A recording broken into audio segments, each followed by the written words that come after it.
By the time Parliament reconvenes in 2 weeks, Prime Minister Trudeau's government will already be 2 months into its new minority mandate. With us to assess the composition of the new cabinet and what it suggests about the government's top priorities, we're joined by, in alphabetical order, all from the nation's capital, starting with John Ibbitson, writer-at-large for the Globe and Mail. John Ivison, political columnist and Ottawa bureau chief for the National Post and Post Media. Tonda MacCharles, parliamentary reporter with the Toronto Star. And Paul Wells, senior writer for Maclean's. And we're delighted to have you four on the program with us tonight. You know, there is always a sort of understandable rush to judgment the day the new cabinet is unveiled for everybody to sort of wonder, what does this mean? What does that mean? Who's up? Who's down? We like to let things settle a bit here and see whether or not anybody's views have changed over the intervening time. So let's start. Tonda, in your view, what was the best new decision the Prime Minister made as it relates to his cabinet? Best new decision, I would say, it might remain to be seen, but I like the new faces that were brought in, and I think I'm really interested to see what some of them do. Some of them come with, some pretty strong backgrounds. I'm thinking of a newcomer entirely to politics, Pascale Saint-Onge, who's a media and communications union executive from Quebec. I think she's going to be interesting to watch. Best new move, I think, really is in the eye of the beholder. Some people, if you're an environmental activist, you like the idea that Stephen Guilbeault has been launched finally into environment to bring an activist bent to that file for the government. But I think that can play out many different ways in the years ahead. We'll see. Already we see that some of the tensions are very visible there with the West. So I'm going to go with the newcomers. I liked some of the newcomers. I'm baffled by why some senior veterans didn't get moved along out the cabinet door. I'm thinking of Lawrence MacCaulay. And I'm still baffled, and Paul's written eloquently about this, the decision to remove Marc Garneau from cabinet to make way for other people and to elevate Mélanie Joly. I think those are things that this government should have explained better, still actually warrant an explanation. Yeah, it's interesting. Let's follow up with the last thing you said there. And Paul, yeah, what did Marc Garneau do that warranted his being turfed from cabinet? So I'm always flattered when Tonda reads me. I want to nuance it a bit. Marc Garneau leaving cabinet is not a tragedy. He's 71 years old. He had an extraordinary campaign before he came to politics, or an extraordinary career before he came to politics, and he's been 6 years in the cabinet. That being said, he's out. Harjit Sajjan still has a job. Lawrence MacCaulay still has a job. Marco Mendicino, who's a lot younger, but I'm not sure what he does for to earn his keep. He's still in cabinet. Marc Garneau was simply in the way. And like a lot of older members of the cabinet who find themselves in the way, I think of Stéphane Dion several years earlier, who needed to be hoisted so that Chrystia Freeland could become foreign minister. Marc Garneau learned a little too late that when he ran, assuming that he was going to stay into cabinet, he was mistaken. This government spends an extraordinary amount of time on cabinet building and outsources it further from the person of the Prime Minister than any government I've covered. Prime Ministers usually, it's a very private personal act. They take out, Chrétien has written in his memoirs that he took out a map of the country and allocated ministers regionally himself with a piece of paper and a pen. Justin Trudeau makes no secret of outsourcing large parts of the cabinet building job and taking weeks and weeks to do it. And it's still a very clumsy process with very clumsy results. There are bright points in this cabinet, but I'm always amazed at how extra time doesn't necessarily produce a better result. Yeah, John Ibbitson, I understand why on day one, maybe not everybody in the Prime Minister's office was rushing out to give an explanation about why Marc Garneau was being dropped after, as Paul says, a very distinguished career before he got into politics, and he's been in cabinet ever since the Liberals took over. But here we are almost a couple of weeks later, and we still haven't really got this thing nailed down. I mean, I guess the scuttlebutt was he was going to be up for some ambassadorial job. Has that been announced yet, or we got any more detail on that in the interim 2 weeks? I'm not aware that there's been any announcement about Marc Garneau's future. The interesting thing about Marc Garneau and say Jim Carr as well was that no one had a quiet word with him before the election. It would have been an easy thing to say to either of them that we're going to need fresh blood. We want to bring somebody into your riding. You might want to think about not running in the next election, or if you do run in the next election, be advised you might end up in the backbench. That would not have been a difficult thing to do. And yet it doesn't appear that they did that. It came as a surprise to these ministers that they were no longer ministers. That perplexes me. And what also perplexes me is, yes, Mélanie Joly is the Foreign Affairs Minister. That chair has become almost a revolving chair. There are so many Foreign Affairs Ministers on the watch of this Liberal Prime Minister. Stephen Harper had much the same problem. It reinforces the notion, I think, that for this government, foreign policy, to the extent it matters, is governed, is run out of the Prime Minister's office, the Privy Council office, and the Foreign Minister of the day is just a face around the table and not much more. John Ivison, can you follow up on that? Because I think John is right. This is not just a Trudeau phenomenon. Mr. Harper as well had the same situation. I think we've had 15 foreign ministers in the last 20 years. Why such a revolving door in that portfolio? Well, events, dear boy. I mean, things change, and I think nobody's particularly happy with the way that things have gone with China. That seems to me to have been directed from the Prime Minister's office rather than from Fort Pearson, where the bureaucrats are. Mélanie Joly, charismatic, hardworking, but no background whatsoever in foreign policy. It's not clear to me whether she's ever been to China. I mean, she was asked about her priorities, and she talked about social inclusion and climate change. China would seem to loom much larger, and we have no clue what her thoughts are. We don't really know what any of these MPs turned ministers think about anything. And I mean, there is the old Yes Minister joke about rigid and impenetrable secrecy for the first 3 months prevents a new minister becoming a laughingstock. And you can understand why there has been very little said from any department, because only 8 ministers retained their portfolios. Out of a cabinet of 39, that is a massive change. And it's pretty clear that loyalism and ideology was valued over experience, pragmatism, any sense of a drive towards economic growth. So, I guess the jury remains out. We don't have the mandate letters yet, which I do think is a pretty crucial guide on whether these ministers are a good fit for their portfolios. When they come out and we start hearing from the ministers, it'll be much easier to make judgments on how good, bad, or indifferent they are.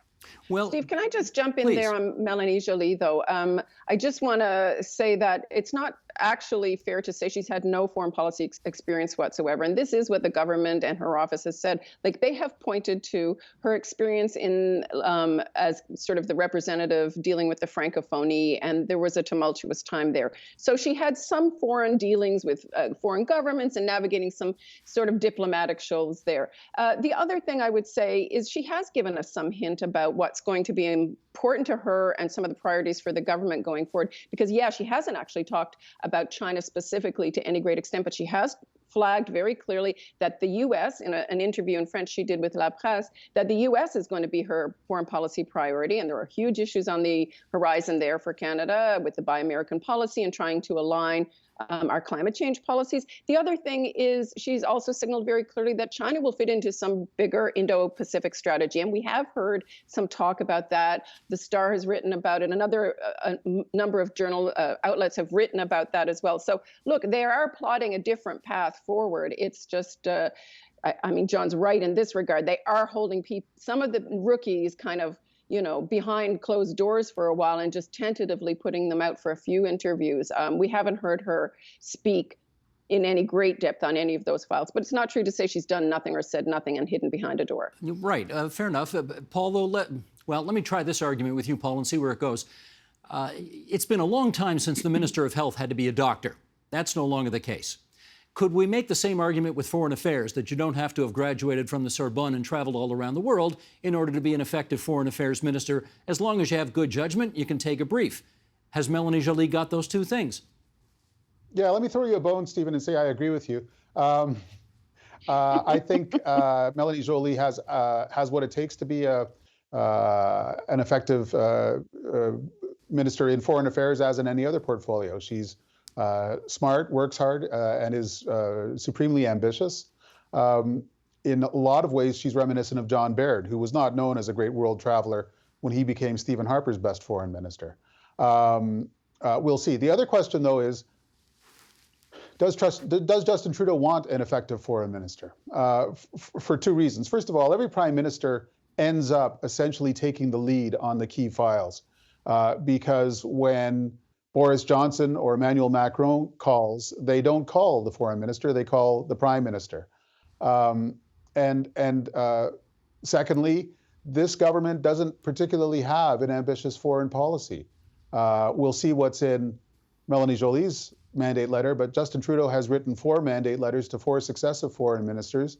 The word China doesn't appear in any of them. And as I discovered when I reread Marc Garneau's mandate letter, of the 6 points he was invited to act on, not a single one invited him to take individual initiative. Literally every one of the 6 points in his mandate letter urged him to work under or with cabinet colleagues, caucus colleagues, provincial premiers, the bureaucracy.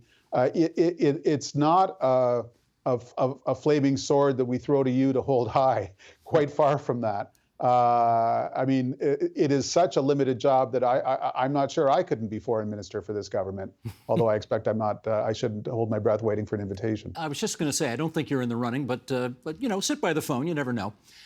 John Ibbitson, come on in here, and I'd like to ask you about, since we're here on TVO, and the O is for Ontario, and I think in my judgment, the biggest cabinet move was, for the province of Ontario, was Anita Anand from Oakville, who suddenly has responsibility for defence, having been the Minister for Procurement. What are the expectations for her going forward? Those expectations are high. It was arguably the most important shuffle in the cabinet shuffle. Ms. Anand has a plethora of major files. And these are, in fact, files where she might be in charge, where this might not simply be handed over to the Privy Council office or to advisors of the Prime Minister, unlike in foreign affairs. She has to tackle, and has already begun to tackle, the culture of the culture that has led to repeated charges of sexual inappropriate conduct by senior officers. There has to be a restoration of some sense of credibility in the investigation of those accusations, and of course, more important, there has to be a culture shift so that these sorts of things stop happening. There's also the vexed question of procurement. One day, someday, before we all go to our reward, this country may decide to buy a fighter jet. So there are issues of procurement, there are issues of culture, there are issues of investigations. Those would keep any minister busy for the next couple of years, and I think Ms. Anand will be kept quite busy. And let me go to the other John with this follow-up. You know, we haven't had a female defense minister since Kim Campbell almost 30 years ago. Beyond that, this has, I think it's fair to say, this portfolio has been a political graveyard for almost everybody who's had it ever since. Surely she knows that. Do you think she's concerned that she's just been handed a poisoned chalice? I don't think so. I mean, she was a political rookie. She came in 2015, and now she's the defense minister. So that's a pretty rapid ascent. You know, Justin Trudeau talked about her being a world governance expert, which clearly will stand her in good stead when it comes to the sexual misconduct issue. And she's pretty level-headed. She seems to, I mean, it seems to be a pretty sound appointment from that point of view. And she has procurement experience, which I think, as the other John pointed out, the fighter jet is one. The other one which is now surfacing, no pun intended, is whether Canada should replace its submarine fleet. And that's a pretty major, you know, multi-generational decision. You know, it would take 15 years to buy them off the shelf, 25 years if you're starting to build them in Canada. And given the environment we're in, there's a lot of pressure to take a look at that issue. So, you know, I think that was one of the better decisions. I don't think that it's necessarily a graveyard. I mean, there were a few that were sunk, but I think that was one of the better decisions that Justin Trudeau made.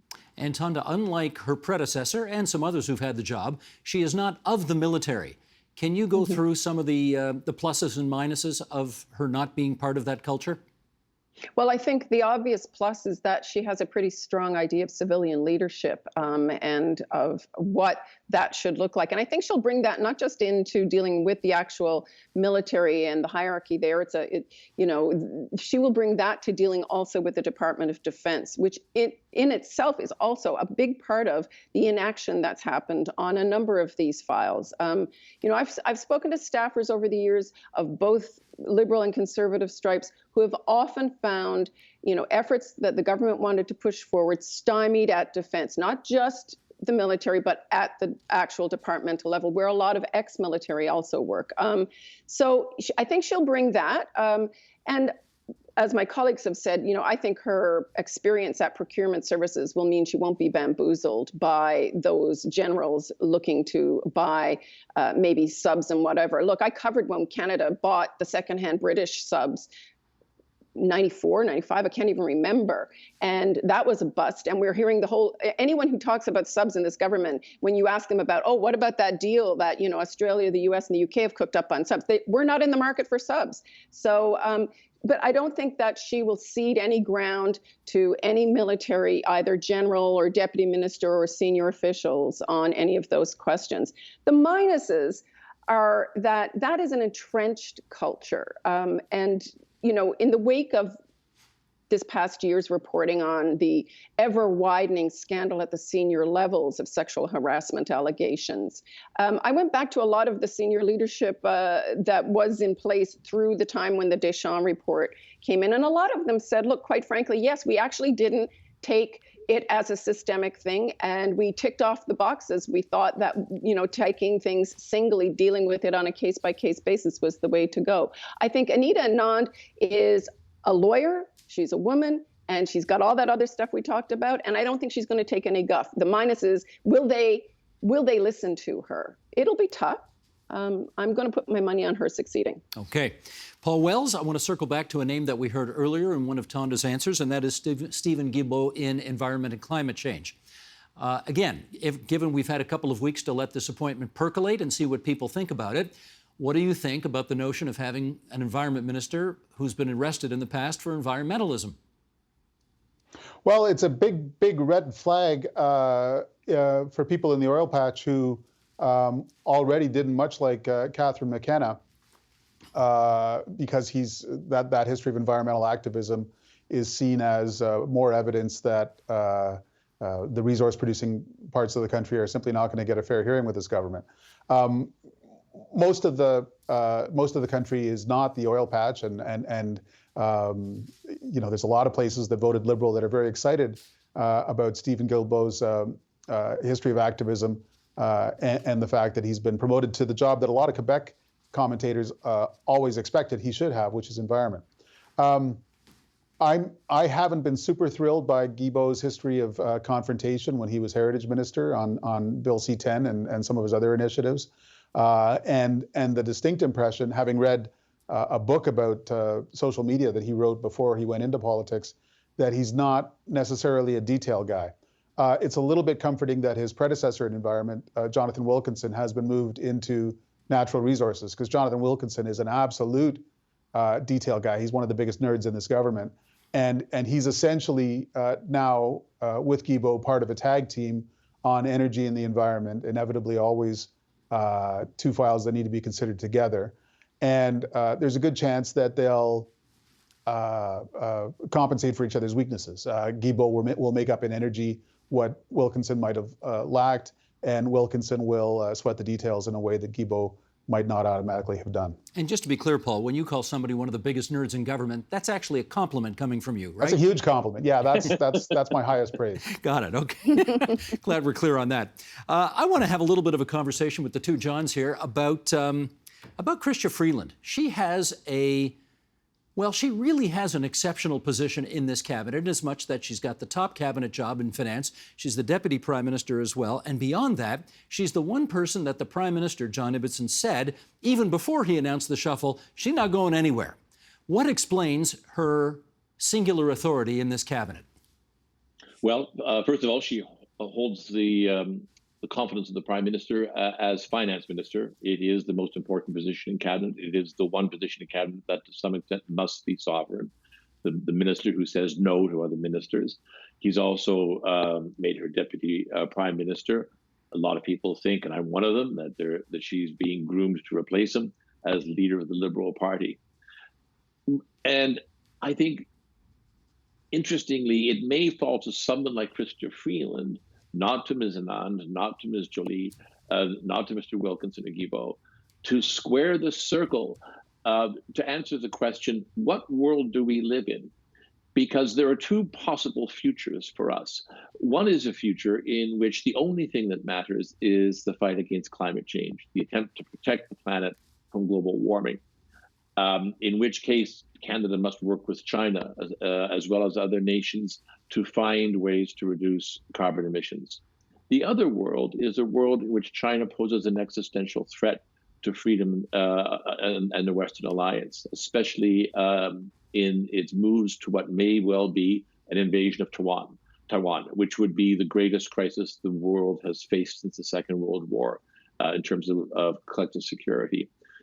Does Canada face a China that it wants to work with in combating global warming, or does Canada face a China that is a grave threat to freedom and to peace? Or does Canada face both futures? It may be in someone like Chrystia Freeland that the Liberal government finds some coherence in answering that question. I'm not sure that there's anyone else at the cabinet table who can answer it, who can basically work both files at the same time. John Ivison? Well, I agree that she is seen as the keeper of the flame. I mean, it seemed that she has definitely been anointed by the Prime Minister, the fact that he said that she was going to remain in situ. She replaced Bill Garneau. Apparently, Garneau's views on debts and deficit were considered too orthodox, and she was brought in. Her background as, if not an activist, then certainly her writing suggested that she had quite contrary views on wealth creation. For example, she, in her book Plutocrats, she talked about a New Deal in an ambitious social and political change, and agreed with the theory that that should be more focused on redistribution than on economic growth. And I think we saw that in her first budget. I think that there are concerns that Guilbeault and Freeland would pursue a policy of degrowth, in that any kind of economic growth would be bad for the climate. Having said all of that, I do think that as Finance Minister, she has to have a pragmatic streak. And I think that she started to make noises, and so has he. I guess he may well have been tapped on the shoulder and said, we can't go out there and overnight kill our oil and gas industry and rein in growth. He made some more political noises about consultation, and perhaps following the model that Rachel Notley followed when she set a cap on emissions, rather than coming in and unilaterally setting a cap. So there'll be a more consultative process. And Freeland started talking, and she tried to make nice with the Chamber of Commerce last week. And I think there are concerns, for example, that now that the Bank of Canada has stopped buying Canada's bonds, that the yields on those bonds will grow, and that Canada is going to be in a position where it can't sell as many of the bonds that it wants to at the rate it wants to sell them at. And because of all the borrowing, there are massive new allocations of bonds that are going to have to be issued in the next 2 or 3 years.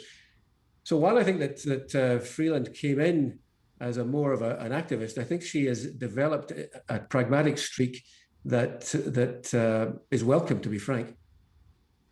Tonda, I know it's gospel around Ottawa to say that she's the leading candidate to replace Justin Trudeau if and when he decides to step down. But as you look at her, do you think she's got the goods to replace him?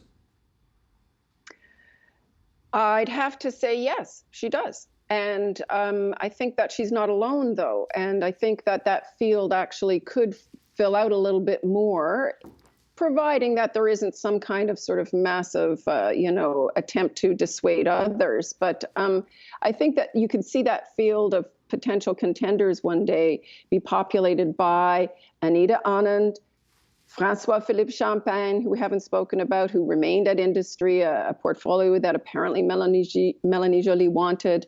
Melanie Joly herself will be interested.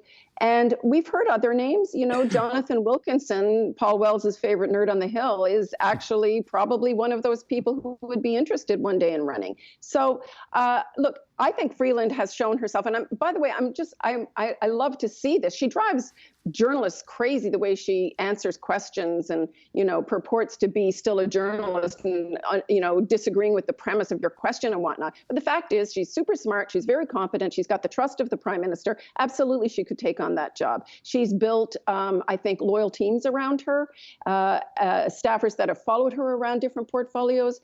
And no, she's a super competent woman there, but there are others, and there are other super competent men. Do they have, what she lacks in charisma, maybe someone like Francois-Philippe Champagne has more of. But that's a long ways down the road, at least 2 years, let's say, 18 months, 2 years, until we figure out what Justin Trudeau wants to do. And I found it interesting, one of the things we haven't talked about in this cabinet shuffle is he's really put a lot of the people he really trusts in pretty key portfolios where he needs work done. She's one of them. In Indigenous affairs, he put his old friend Mark Miller there, Indigenous Crown Relations. He wants to advance reconciliation. And he's put Jean-Yves Duclos at health. He doesn't want Canada caught out again in another pandemic or any other health crisis, not ready like we were in the last one. And so I think those are interesting moves, and they bolster some of those other people's ambitions potentially.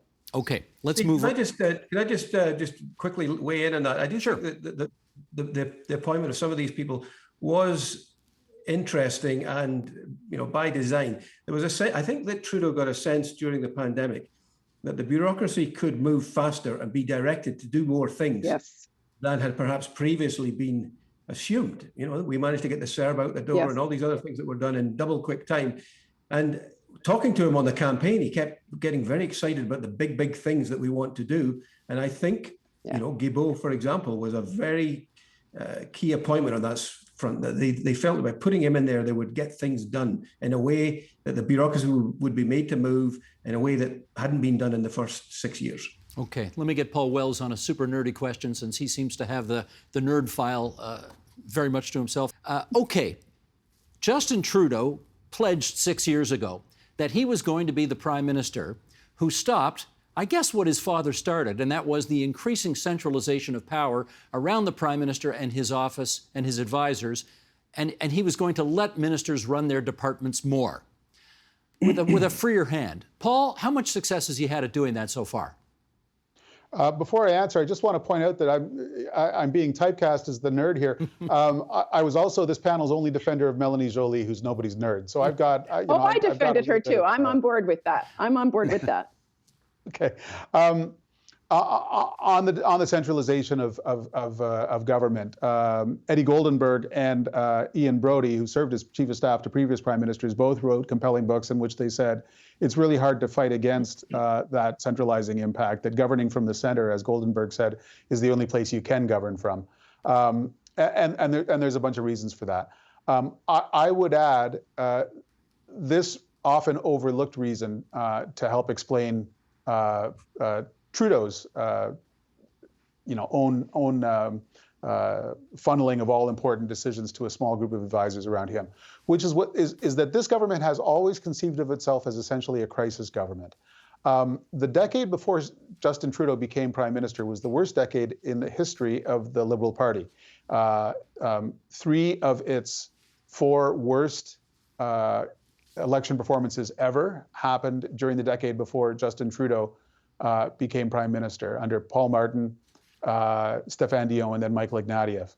Between 2000 and 2011, the Liberal caucus lost 80% of its MPs, which means that when Trudeau was elected in 2015, 80% of his caucus was rookies, including his Justice Minister, his Health Minister, his Defense Minister, and his Finance Minister. Not only had they never been cabinet ministers before, they had never sat in Parliament before they stood in Parliament to take questions at question period. That is a fantastic environment in which to centralize power, to elbow aside cabinet ministers for making crucial decisions because you're not sure you can trust them to make crucial decisions, and to have only a small cadre of trusted advisors and their emissaries in ministers' offices, the chiefs of staff, who were all selected by the Prime Minister's office, making all the real decisions. there's two problems. First of all, that small cadre around the Prime Minister had also never served in those capacities in a federal government. They were as new to those jobs as Bill Morneau and Jane Philpott were. And secondly, the government has never unclenched from that defensive crouch. It has never felt like it has the luxury of letting most ministers be ministers, which means that siege mentality, which quite understandably characterized the first decisions of this government, has never really been cracked. Okay, very good. John Ibbitson, we've got a little over 5 minutes to go, and I want to see if I can get a couple of more items for discussion here. We've had 23 prime ministers since Confederation. Even though Justin Trudeau's only been the PM since 2015, he is already number 10 on the list in terms of time spent in office. Already number 10. In which case, let me ask you, what kind of legacy do you think he is in the process of creating right now? If he were to step down tomorrow, his legacy would be one of combating more or less successfully, the greatest crisis that we have faced in decades, which was the pandemic, COVID-19. He will always be remembered as someone who brought an effective federal response. Yes, there were issues with vaccine procurement, and yes, there were issues with other supplies, but on the whole, Canada performed reasonably well on that. He's also the Prime Minister who smashed the consensus that federal governments should not amass huge deficits. Remember, we were in deficit financing long before the pandemic arrived. That will also be part of his legacy. And I think something that doesn't get written about enough, I probably write about it too much, is he will be remembered as the Prime Minister who finally brought immigration up to the level of 1% of the population. In fact, it is now higher than 1% of the population. It was always high, 250,000 from Brian Mulroney through to Stephen Harper. It's going to be well over 400,000 by the time he leaves office. That is transformative. In the end, when we look back 15 to 20 years from now, we will probably look at immigration and the levels that he established for it, and the aggressive way in which he recruited. Basically, anybody who had a pulse that was inside Canada became a permanent resident if they wanted to during the pandemic. That's the stuff that, in fact, will mark the way in which he changed the nature of the country as Prime Minister. John Ivison, one of your Liberal contacts, says of the current Prime Minister, this is Canada's first NDP Prime Minister. What does that mean? Well, there is a sense among what used to be known as business liberals that the party has forsaken them. And this is,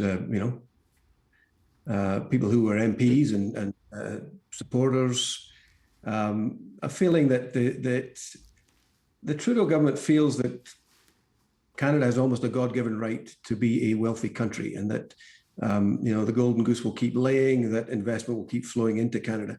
I mean, you talked about his legacy. I do think that clearly he is the Prime Minister who took climate change seriously. We're still not seeing massive reductions in emissions, but the train is set in motion. Indigenous reconciliation. He's the first Prime Minister who I think really, Harper made the apology on residential schools and tried to do something on First Nations education, but Trudeau is the first Prime Minister to really engage in reconciliation. So I think those two are his positive legacies. But on the negative side, I mean, I think he's been very cavalier on debt and deficits long before the pandemic struck. And then this sense that investment will always flow into Canada. I think there's a very mixed track record on that front, and a sense that the government really doesn't need to do too much on that front. And, speaking to people who consider themselves to be business liberals, there is a feeling that this government is vandalizing the economy, in the words of one senior Liberal. All right. In our last couple of minutes, and let me get one last thing on the table, Tonda, start us off. There are apparently discussions happening behind the scenes among Liberal and NDP advisors, let's call them that, for an understanding. You give us these priority items of ours, the NDP says, and the Liberals will get whatever it is, 2 or 3 years of no non-confidence votes in Parliament, and that way we can get some stuff done. What's going on those talks to the extent that they're happening, as far as you know, Tonda? To the extent that they're happening, look, Jagmeet Singh in Glasgow last week flatly denied there was any such thing. The PMO will say there's nothing structured underway, but it is clear that there at some level are some people talking to each other. And you and I spoke about this, I think, in the aftermath of the election, whether they would ever do a deal, a cooperation deal. And the wounds of the election, I think that the hurt feelings were still pretty fresh. And there was absolutely, that was not on the table. But while they are full of denials officially, I have no doubt that there are some people trying to advance the prospect that this parliament could sit for longer than 18 months, that in 3 years, if the NDP and Liberals formalized an agreement on what they did want to see done, maybe it could get done. But in doing so, the NDP stands to potentially give up a certain amount of power in committees to hold the government account and the ability to claim that they were the ones who affected the change. And the Liberals also have a dance partner with the Bloc Québécois on many of their issues. So what's in it for them? I guess the only thing that's in it for all of them is the sense of stability to get past the 18-month, 2-year mark. And yeah, no, even though they denied, I'm pretty sure that some of those channels are open and talking. We've heard one NDP MP, Charlie Angus, say, "Oh yeah, they're talking." But I was told that the talks between Jagmeet and Trudeau were the one in his office after when he talked to all the opposition leaders, and that was not a how can you and I work together. That's what are your priorities? Here are our priorities. Here's what we want to advance. We shall keep reading, all four of you, so that we can stay educated on what's going on. Tonda MacCharles, Paul Wells, John Ibbitson, John Ivison, great of all of you to join us here on TVO tonight. Thanks so much. Thanks for having us. The Agenda with Steve Paikin is made possible through generous philanthropic contributions from viewers like you. Thank you for supporting TVO's journalism.